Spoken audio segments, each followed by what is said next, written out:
Sego. I'm John Kane, and I welcome you to Let's Talk Native on this Saturday, June 8th. While this program may not provide a path to spiritual enlightenment, we do encourage and in some cases start conversations. We don't do prayers and we don't do buffalo speeches. We take a tough look at history, oppression, survival. We talk about culture, the arts, identity, politics, and we may step on a few toes along the way. But the real goal here is to break down what separates us by having conversations about it. We will take on the false narratives and provide critical thinking to all that is being heaped upon us. And we do it all right here live from the Cattaraugus territory of the Seneca Nation out of our LTN studios on the Cattaraugus territory of the Seneca Nation. So let's talk Native. Let me first remind people that our show is streaming live on Facebook Live. If you happen to catch us, on our audio stream on our website, which is letstalknative.com. We take this audio and we put it up on a podcast after we go live, so you can catch this show on any of your favorite podcast platforms. I do encourage you to subscribe to our podcasts. We take this video and we put it up on our YouTube channel, which is Let's Talk Native TV. Again, I encourage people to subscribe to our channel so you can get notifications of videos. We don't just put videos of the show up. We also create videos. We've got a pretty good video coming up here probably this next week as well. And those are usually like shorter form videos. They're not like a full hour show or that kind of thing. But these are the kind of things that enable us to have the conversations. And part of what we do here is to empower people with information so they understand, what is it that causes that tension? What is it that causes that, what we call, dissonance, cognitive dissonance. Why is it that we live in a state of tension? And how is, and I'll tell you, part of it is trying to reconcile this whole idea of being a Native person in a world that is still trying to stomp it out, still trying to force us into assimilation. So that's what we do here. Look, I am the host of Let's Talk Native, and I'm assisted here in studio by Jake Proud, who is managing our audio and our sound. And I want to get right into it. But one of the things that I've talked about many times on the show is racism. And look, I know the first time you say the word racism, you get a bunch of people, oh, no, he's not dropping the race card again. Yes, I am. And I'm going to explain why. Because racism is something that we may experience on a personal level. We may be confronted by, some racist comment or a racist act or, perhaps just an attitude or an error or a common action, whatever. And we experience this all. If you're a person of color, if you're a marginalized person because of your ethnicity, you're going to experience this in your life. I mean, and you can try to shelter your kids from it. It's not going to work. So we see that we have this interaction. And why? Because racism does have a home in many white people. And I'll explain why I say white people, because racism is about this sense of superiority. And there are many white people who think that they are better than everybody else. Now, there are many people of color who don't like other people who are different from them. So that's racial bias. But racism is this notion that you are better, that you believe you are superior. That's why we have things like white supremacy, because that's been a part of the American history. But see, here's where racism goes beyond, just the problems that, say, racial bias has. Racism isn't just something that's lodged in the hearts of individuals. Racism gets lodged in the systems. It gets lodged in the media, in the courts, in the police. It finds its way into the governance of whether it's state legislators or federal legislators. It finds its way. Look, when I say the courts, it finds its way into the judges and to the lawyers, not just the prosecutors, but the lawyers that are defending us. We have a lot to overcome because what racism is it's systemic. It means that this notion of a specific people, a one culture calling itself the dominant culture or the dominant race is superior over all else. And that shows itself over and over and over again. And I've talked about a lot of those those examples of that here on the show.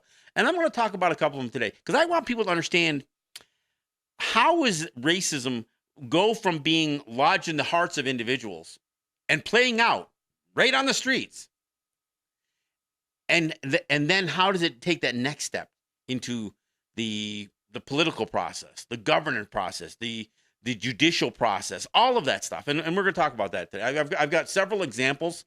Obviously, you know that I've talked plenty about the $1 billion battle that the Senecas are having with the state, and I'm going to explain how that plays into this. Not just the battle with the state, but the whole system, the arbitration panel, and again the racial bias that clearly existed in the hearts of the arbitrators, the racial bias that exists in the lawyers, both the ones representing the Seneca Nation and of course the ones they're fighting against at the state level. I'm going to talk about how it plays out in the state's effort to try to shut down our commerce. But let me start by revisiting my show in New York this past week. I had Lance Gums join me on my show. Lance is the vice chair of the board of trustees for the Shinnecock Nation. You know, he also sits as a regional vice president for the National Congress of the American Indian, which I have many problems with because they don't know how to take a hard position on much of anything. But I don't even know if we'll get to that today. But Lance is a very prominent Native person. He's a businessman. He owns a shop on the Shinnecock, a smoke shop on the Shinnecock territory. And again, he's been the tribal chairman. He's been cycled back around from being a part of the Shinnecock government to being working primarily in the private sector and working with NCAI, now to making a return back on the board of trustees and now the vice chair. So Lance has been around. So here's what's happening with the Shinnecock. In case you missed it, and it's been covered. I mean, and so I can't necessarily criticize the lack of attention. The New York Times has had an article on this. And why? Because Shinnecock is right next door. It is essentially at the gateway to the Hamptons. Now, if you're watching the show and you don't know what the Hamptons are, let me explain what the Hamptons are. The Hamptons is the playground of the rich on Long Island. It is the place where, it's where legends are made. Everybody from like Robert De Niro to, famous actors, wealthy people, they've got these $1 billion mansions out there in the Hamptons. But if you go out Sunrise Highway, US 26, before you get to the Hamptons, you're going to pass some of the land holdings of the Shinnecock. Now, it was all Shinnecock land. Just to be clear, the entire stretch of this billionaires, paradise on Long Island has risen up from the lands of the Shinnecock. So the Shinnecock have they've struggled. They've done some things to try to develop an economy with tobacco and a couple of fuel stores and that kind of stuff. And look, they've had to battle everybody from racists like Michael Bloomberg, and I'll talk about Michael Bloomberg, who was obviously the mayor of New York City, made a couple of runs at other political offices, but has railed against Native people and are carving out a place in the tobacco industry. Because again, it's this is one of the lines in the sand that he drew. But they've carved out this economy, and all the while, as they've tried to do things like assert their land rights, they end up getting involved in the process of trying to get federal recognition, because the Shinnecock were always recognized as a people, and the state recognized them, but they did not have the quote unquote Fed rec, right? They didn't have that. They have that now. They are federally recognized, and the problem is, this is where it gets problematic. The recognition process, what it does is it recognizes tribes as or peoples as tribes, bands, or nations of Indians subordinate to the laws of the United States. Now, they claim that all of us are that, even though, most of us never even, we didn't sign up for that crap. I mean, that's just how the federal government looks at us. They look at us as subordinate, again, beneath them. Right, white supremacy is right there in the definition of what federal recognition is. So there's that.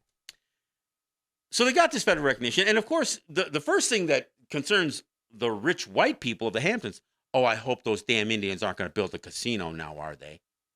So the immediate reaction of these rich people, and let's be clear here, we aren't talking about Republicans necessarily.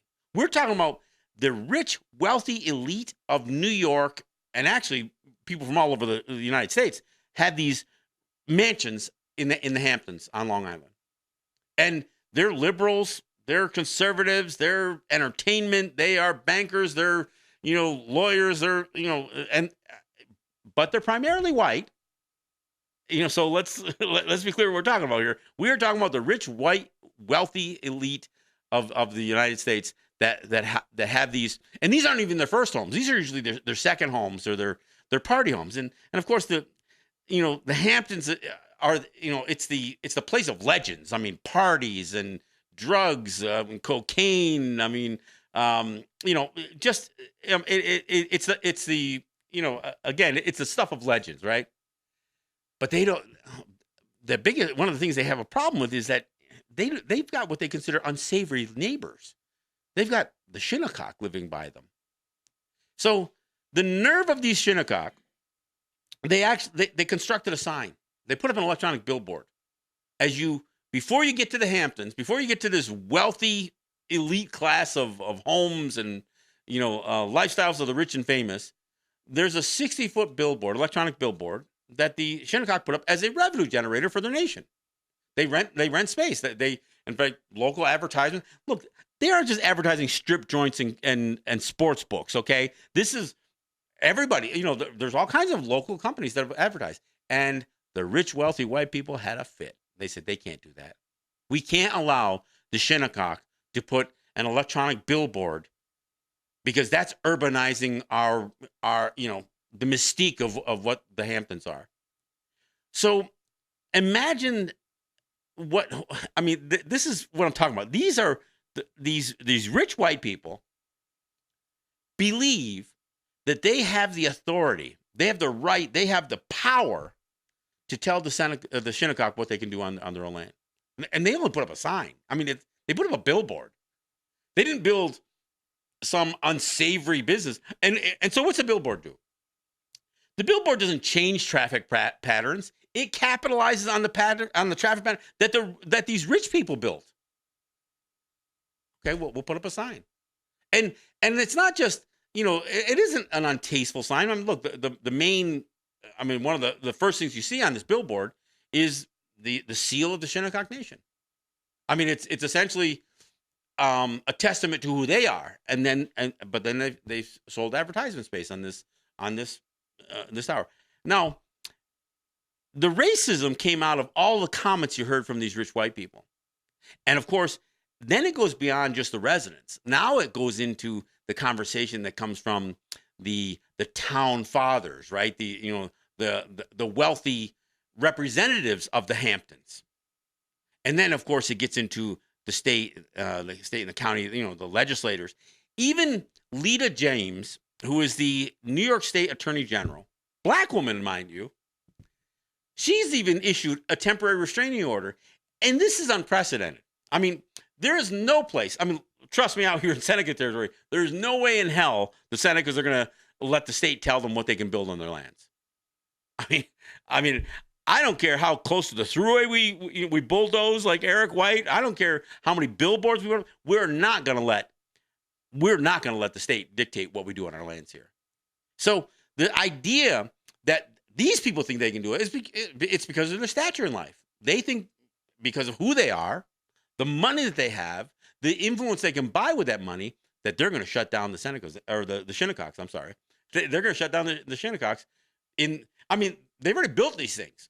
I mean, one of them's completely built. The other one, they're waiting on materials to come in, and it's It's an enterprise for them. This is this is something they built to not only raise awareness to who they are and the fact that they're there, but to advertise not just their businesses in all of Long Island. But this is where that racism that is lodged in the hearts of these white supremacists. And again, racism isn't a right thing; it's a white thing. This isn't just right-wing folks. These are liberals. These are some of the wealthiest elite liberals in the country that have these places. And look, I want to be clear.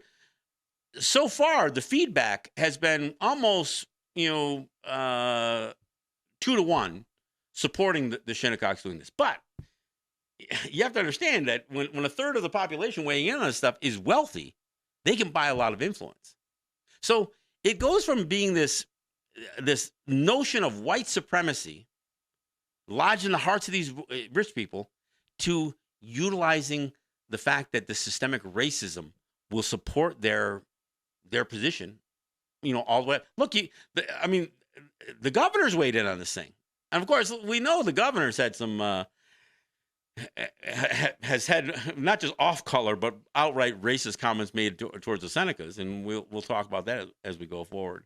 But so you see that. And look, and is this unique to Long Island? No. The Ramapo, who live in that area where New Jersey and New York kind of come together, just a little bit west of New York City, they have land. Much of that land was contaminated by Ford Motor Company, dumping all kinds of chemicals, paints, and everything else. But they also got a piece of land that was given to them from a white man who owned the property outside of what I guess you could call a gated community, a community of white upscale homes.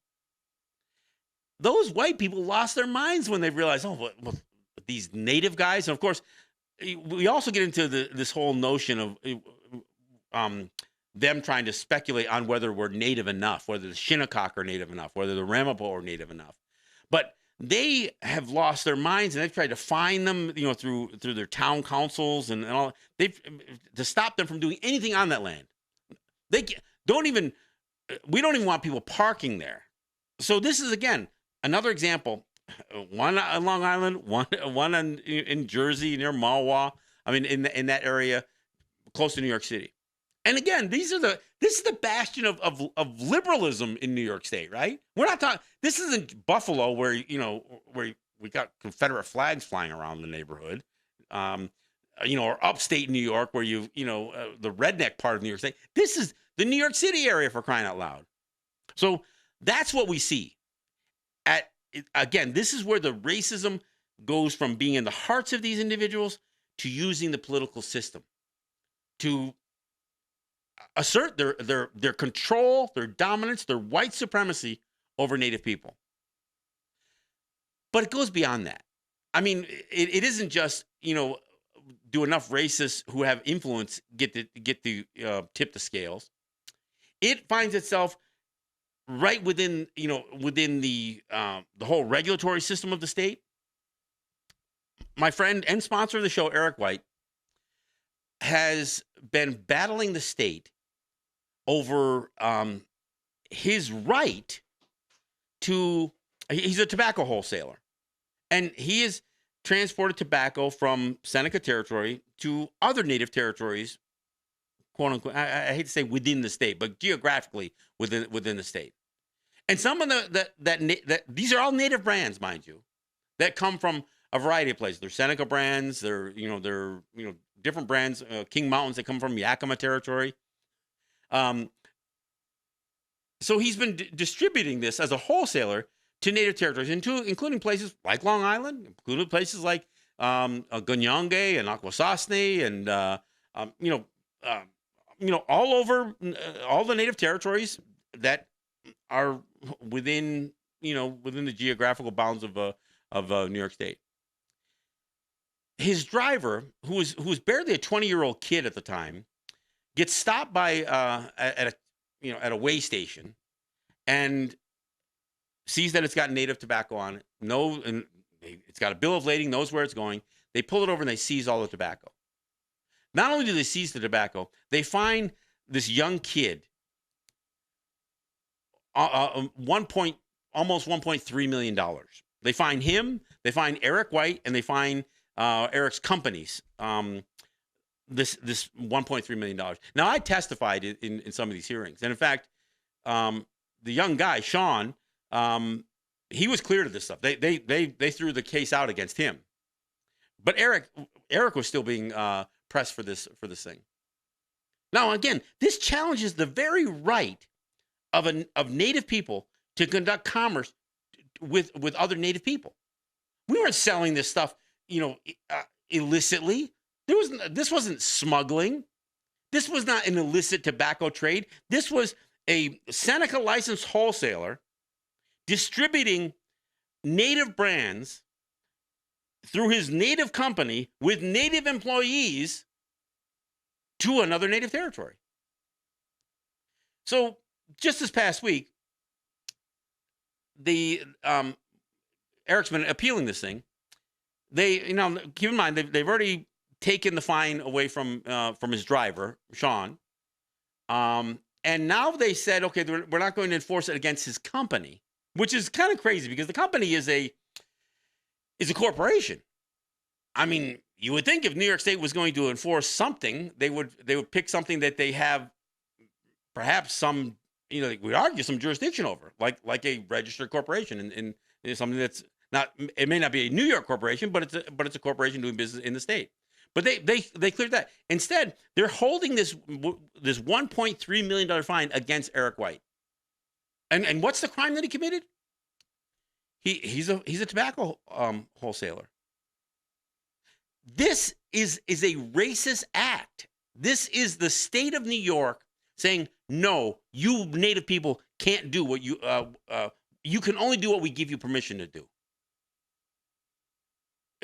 And we haven't given you a license. Well, we didn't ask you for a license. We got a Seneca Nation license. The whole idea of refusing to recognize our distinction, our autonomy, even the word sovereignty can be thrown in there. The fact that the state won't do that, and look, this isn't about a treaty right. This is about the fact is that we've never given up our rights to do any of this stuff to New York State. I mean, New York State can't make the argument that we are under their jurisdiction. So what they do is they'll prosecute somebody like Eric as a white man. They'll prosecute him as just an American citizen.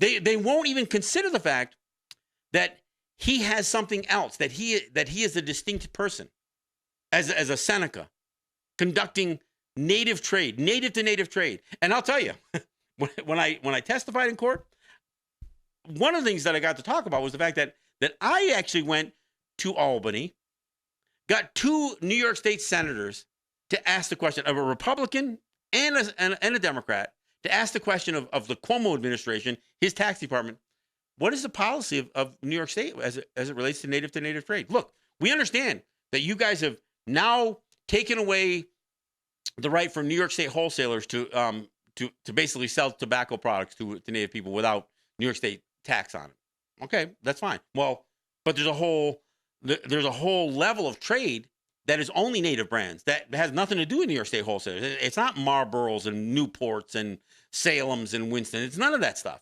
It's Senecas. It's King Mountain. It's Natives. It's all these other Herons. It's all these other brands. So they asked the question. They said, we want it in writing. They asked the Commissioner of Taxation, we want you to provide in writing what is the state policy on native to native trade and native brands. The state refused to do that. It was over a year. The one senator in particular, George Maziarz, pressed the taxation, and they kept saying, well, it's kind of a gray area. Well, wait a minute, it's a gray area. How are you fining somebody $1.3 million and claiming that they were acting in clear violation of state law when you won't even say what state law is? Why? Racism. The systemic racism that allows the state to go after individuals, Native individuals, ignoring the fact that we're Native, ignoring the fact that we live on Native territories that are distinct from New York State. That's what I'm talking about. Hey, look, we're at the bottom of the hour, so we'll take a break when we come back. I got more. I want to talk about how this racism feeds into everything from mascots to missing and murdered Indigenous women to all this stuff. And of course, I want to circle back around to what the Senecas are going through with this $1 billion battle, what I call the Albany billion. The Albany billion, where the billion that's been sucked out of Western New York to go to Albany, and now they're pressing for another billion. But we'll talk about that when we come back. This is John Kane. This is Let's Talk Native.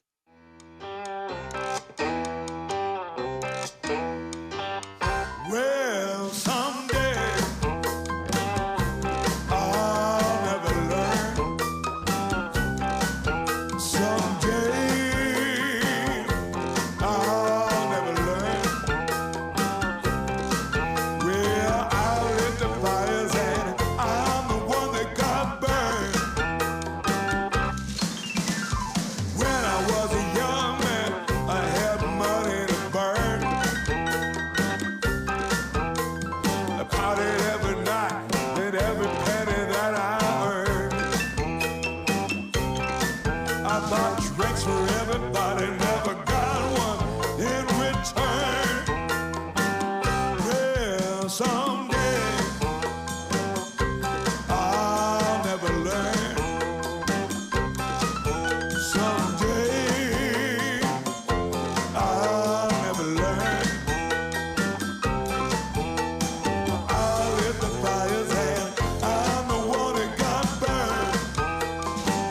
Sometimes I feel alone in the middle of the night, but I ain't no fool. My mama raised me right, but I know, baby, I know you ain't treating me right.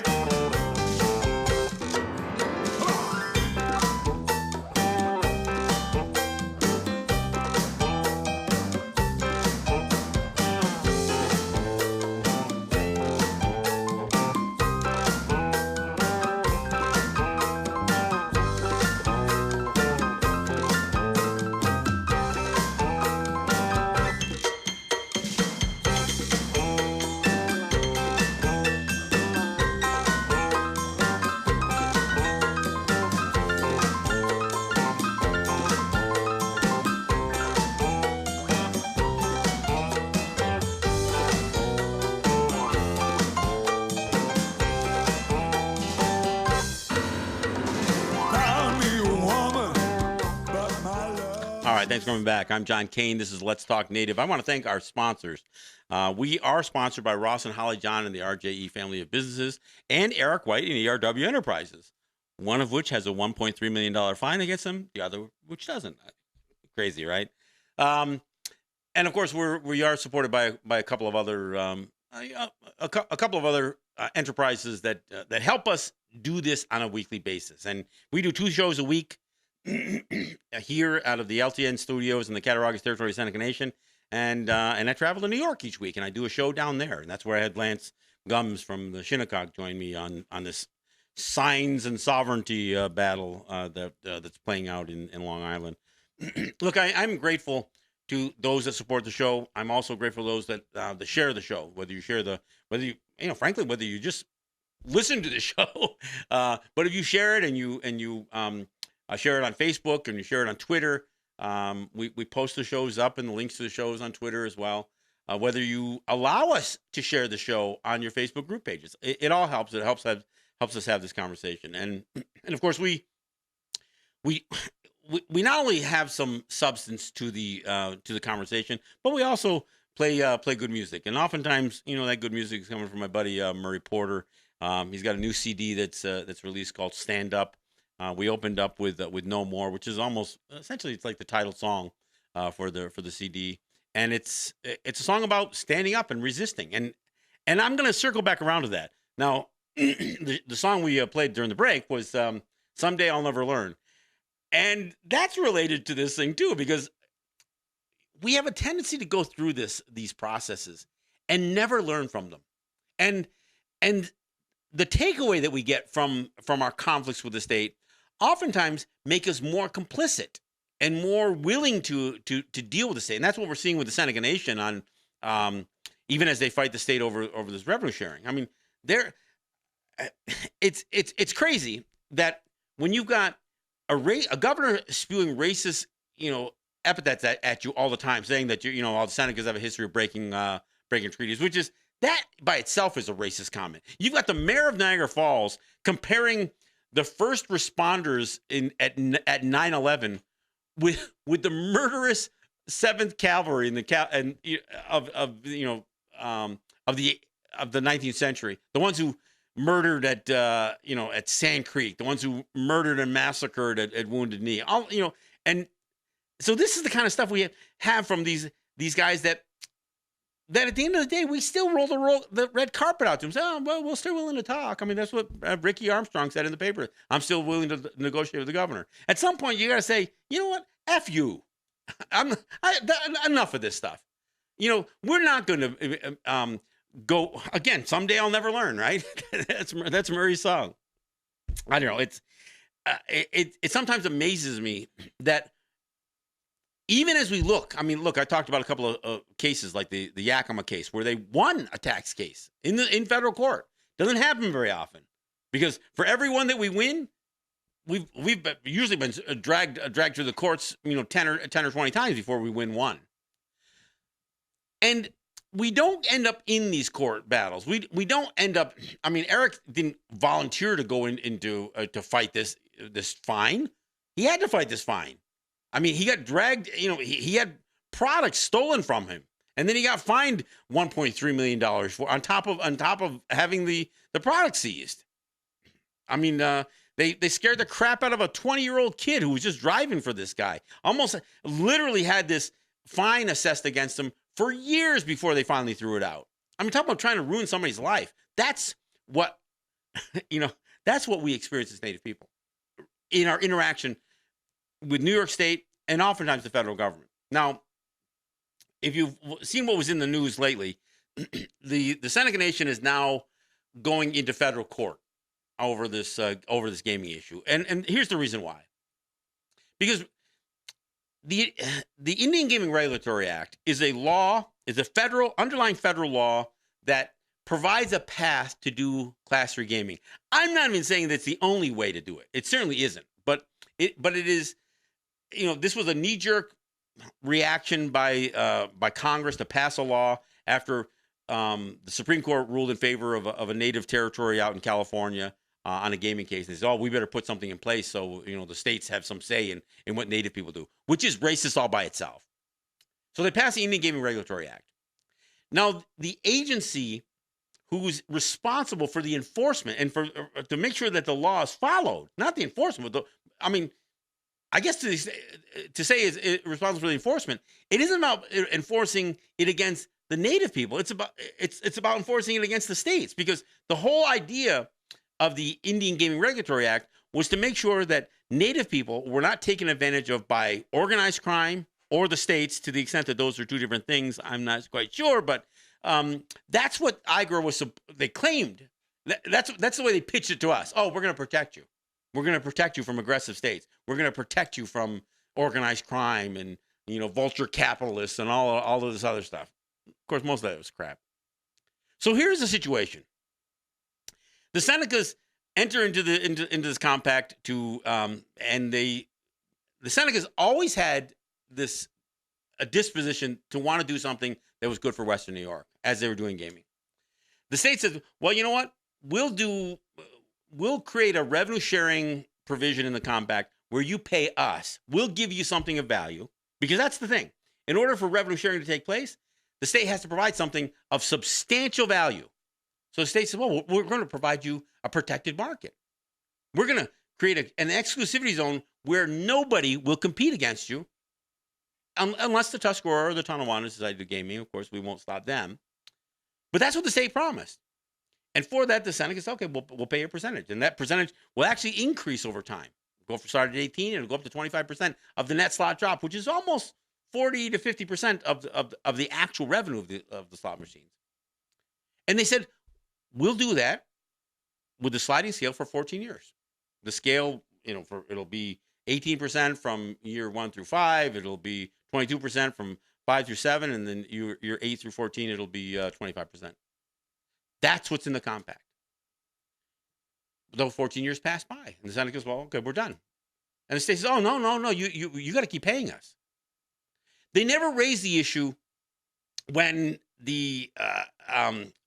during the time for renewal. See, this thing termed out for 14 years. The compact would be renewed for another 7 years after that. Now, an automatic renewal says, okay, the language of the compact that, in terms of, the bulk of the compact is about the games. It's about reporting. It's about, how the operation works. This revenue sharing isn't necessary. It's not a requirement under the federal law. In fact, it's restricted under federal law. It says you can't have revenue sharing unless the state provides a substantial and quantifiable concession. So when it got renewed, there was no language that talked about renewing the revenue sharing. That termed out. It's just the rest of the stuff that didn't have a term to it. No other provision in the compact had a sunset to it. It's how the game, how the casino is run. So the state says, well, when we renewed it, we assumed that we could we'd still get paid. Now this is where it gets racist, okay?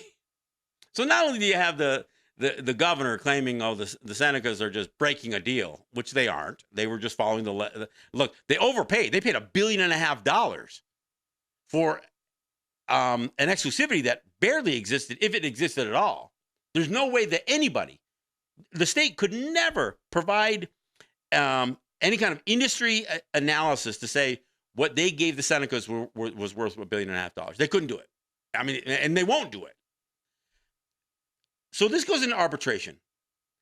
Now, the Senecas feel pretty confident because the language is what the language is. And not only does the language clearly say that the payments are for 14 years with no mention of payments beyond that, anybody would say, well, that's ambiguous because they renewed it, they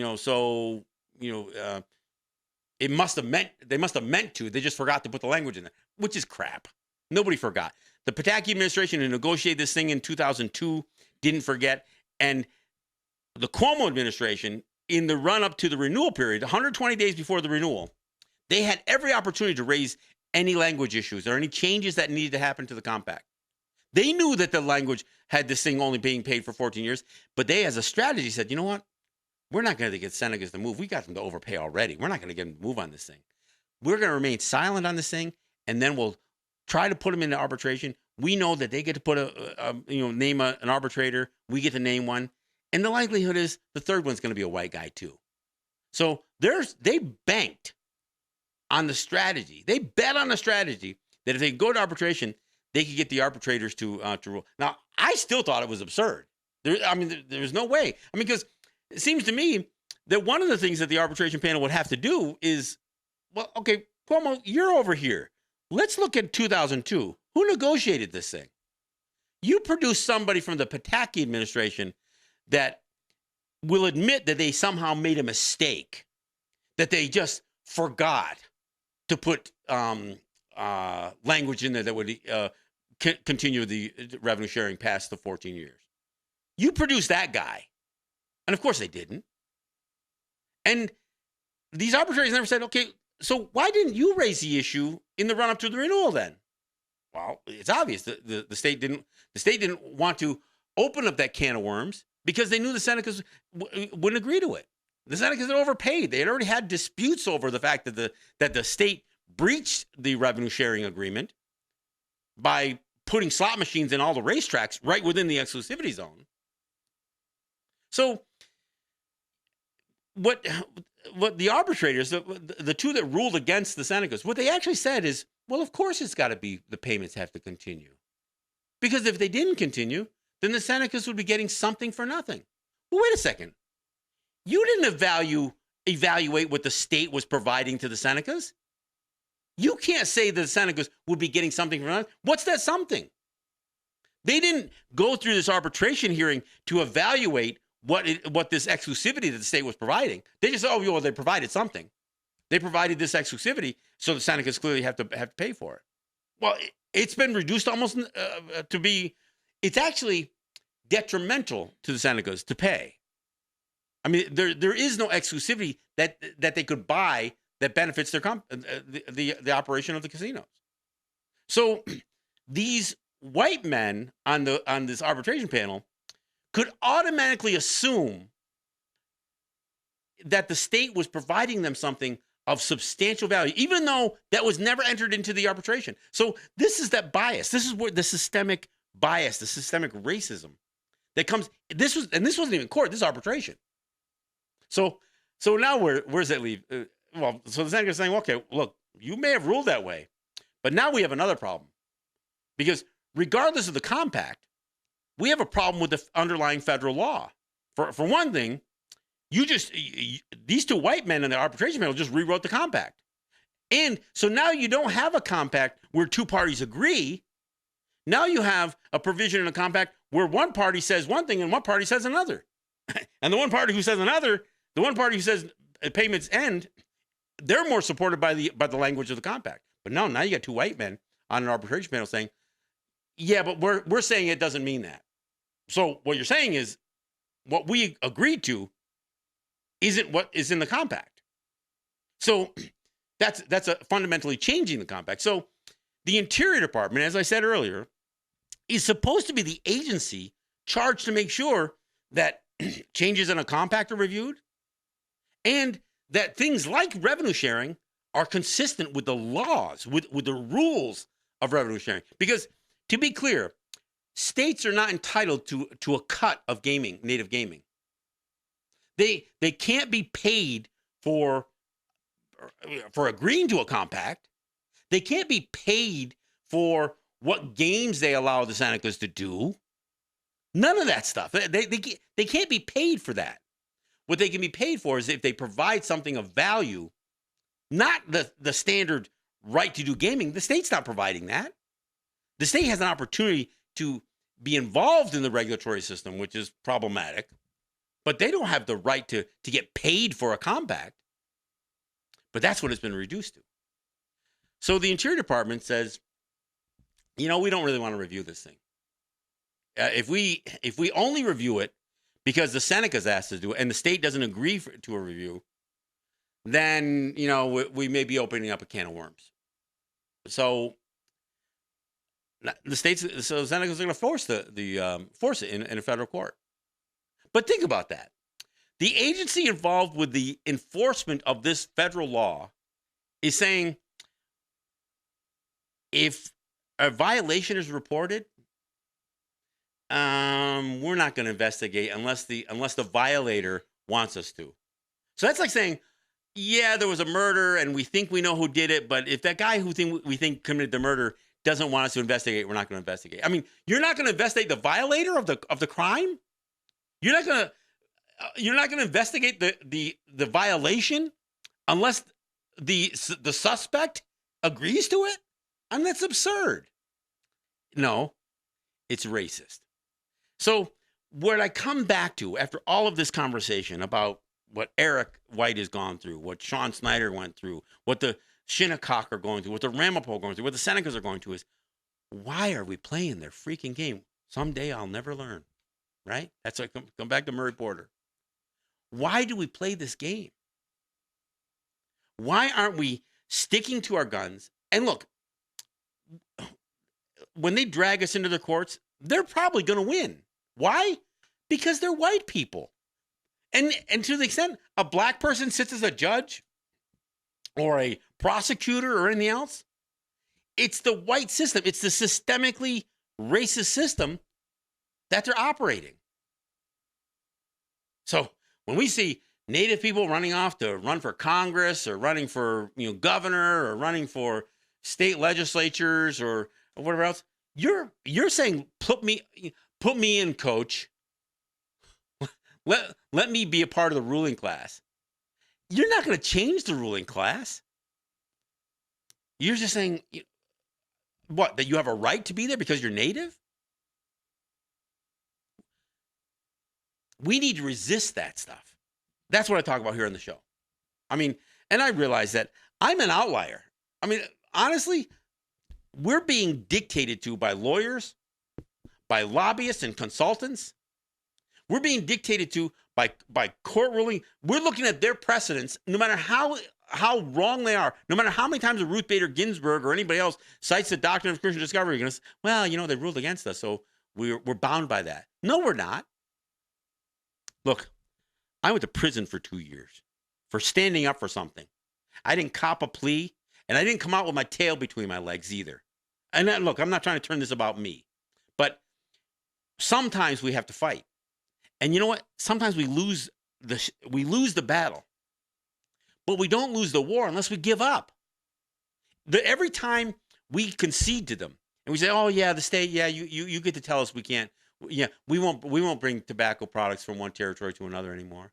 We're sorry, we won't do that anymore." Or we say, "Yeah, you fined us $1.3 million, so now you made it so I can't do that business anymore." No, we've got to fight this stuff. This gaming issue. Anybody who's suggesting that the Senecas should go ahead and pay $1 billion, another $1 billion, to be clear, they've already paid $1.5 billion for 14 years for something that wasn't worth crap. But anybody who's saying, well, just pay that $1 billion for the next 7 years, and we'll work to get rid of that payment when we renew the compact in 2023. You know what? You won't do it then either. If you pay this $1 billion now, you're going to still be in the same boat. Oh, no, the state says it's got to continue. And you're going to have people telling you, you know what? It's the cost of doing business. We'll just keep paying this is extortion. We'll just keep paying the governor. We'll just keep paying them. We'll pay to gain their sympathy and their goodwill. That's not goodwill.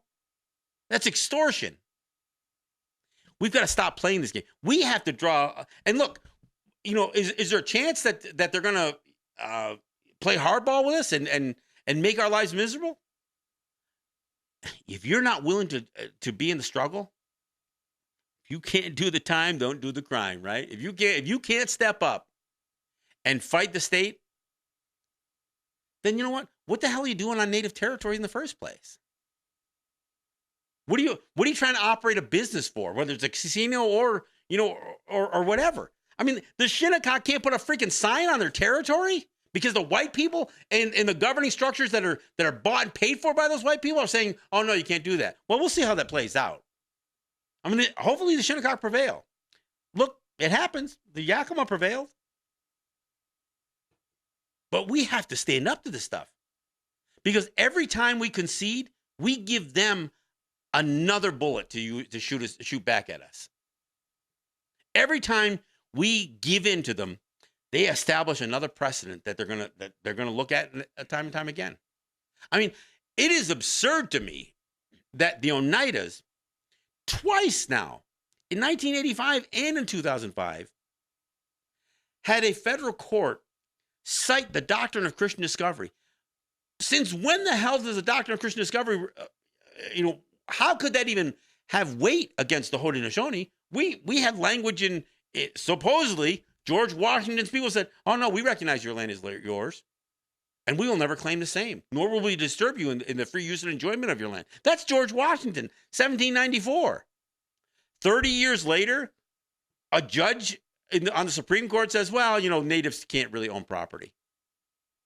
And you know what? When we discovered them, it's the same thing as conquering them.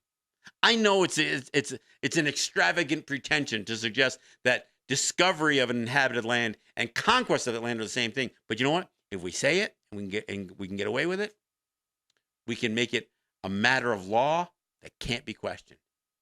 Even though they've talked out of two sides of their face. One thing I want to go back to on the arbitration panel, the history of Native people being dragged into courts.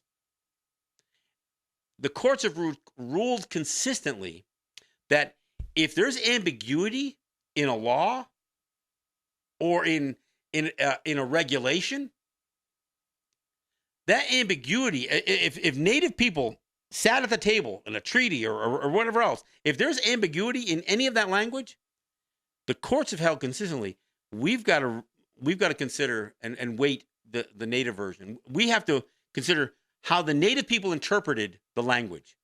There's no question how the Senecas interpreted the language of the compact.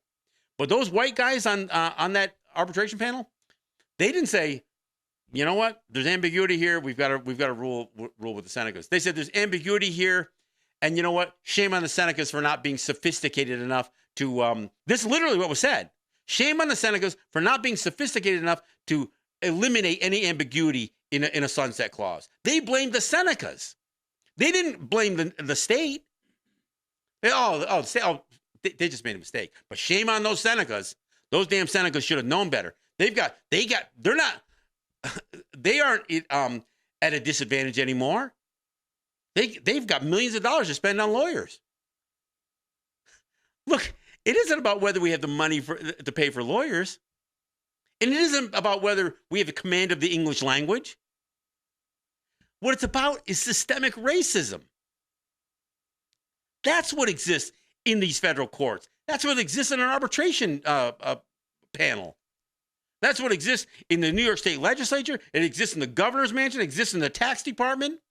It exists in every judge and lawyer, even the lawyers who represent us. Even the lawyers who represent us harbor this sense, we're going to lose. We're the inferior ones here. I mean, our own lawyers tell us this. It's a rigged system. It's against us. We can't really win this way. We just got to pay them.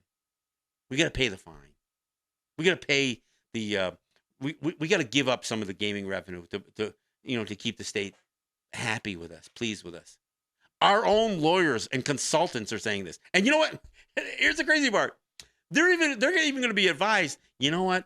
Maybe we can get a couple of state legislators or federal legislators to weigh in a little bit on this thing. But you know what? We can only do that if we contribute to the campaigns. So we're gonna let's pay Tom Reed. Let's pay Collins. What's the Collins' first name? The guy who busted for who's probably going to jail for the medical fraud there. Anyway, the other the other congressman in the area. We'll pay them. Why? Because they're Republicans and we can use them against Chris Collins. That's what it is. Yeah. We'll pay Chris Collins. We'll pay Tom Reed. We'll give money to their campaigns. Give me a freaking break. Or maybe we'll pay some Democrats too that'll just try to put a bug in the governor's ear. You're not going to change anything. You know what? One of the most prominent state senators out here in Western New York is Tim Kennedy. Tim Kennedy is one of those senators that signed the letter that I helped draft that called on the Cuomo administration to clearly state what is the state's policy on native to native trade. And they still never answered that. I mean, they answer it in a way by prosecuting, by fining, by seizing product, but they won't come right out and say, here is the state's policy on native trade, on native brands, on, you know why? Because the state still harbors this sense that they have the right to tax us on our territory. And you know what the position is? Well, we get if they sell something to one of our people or a white person, a non-native person. I mean, it doesn't matter if we sell something to somebody who lives in Pennsylvania. The state says, no, we have a right to tax that. I mean, this is where racism is systemic. And so because it's in the system, because it's in the legislatures of the state, and this is on the Canadian side as well, it emboldens the racist attitude of the individual. Look, we got people all over Western New York saying, oh, those freaking Senecas, why don't they just pay? They owe it. They don't even know what they're talking about, but they say it anyway. And you know what? And I could spend more time on this thing, but that same systemic racism plays out in the newspapers. You saw how the Buffalo News literally called the Senecas cheats, said they were chiseling New Yorkers, and that they were not as good as their word. And of course, media, we end up with these mascot issues. We end up with not only the sexualization of Native women that leads to missing and murdered Indigenous women, but we have complete apathy based on racism, systemic racism. Every time I hear somebody say, oh, we need more laws to protect Native people. No, you don't. White people can enforce laws against white people. They just choose not to. We'll enforce it against black people, people of color. 70% of the violence against Native people is perpetrated by white people. By white people. 70%, maybe even 80%. But they're not prosecuted. And why? They don't want. Look, we got issues in the cities to deal with. We don't need to deal with a few Native people who turn up missing.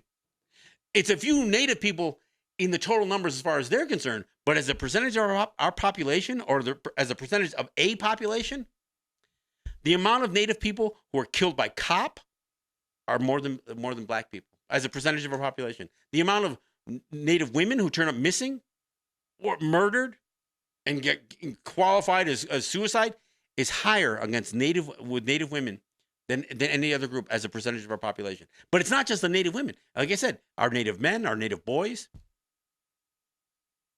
And if there's a disproportionate impact that you can clearly line up with race, it's because of racism. Now, look, if somebody gets offended because I throw that word out there, that's too damn bad. This is what we face with the Interior Department, the Bureau of Indian Affairs, the governor of the state of New York, the president of the United States, every one of these legislators. Where the hell's Tim Kennedy? Why did Tim Kennedy never ask the governor? I never got an answer to that letter. No, he's too busy sucking up to him. And Tom Reed, and Chris Collins, these guys who support the most racist jackoff that's ever been in the White House, we want to offer them money for their campaigns to do what should be their job. You know what?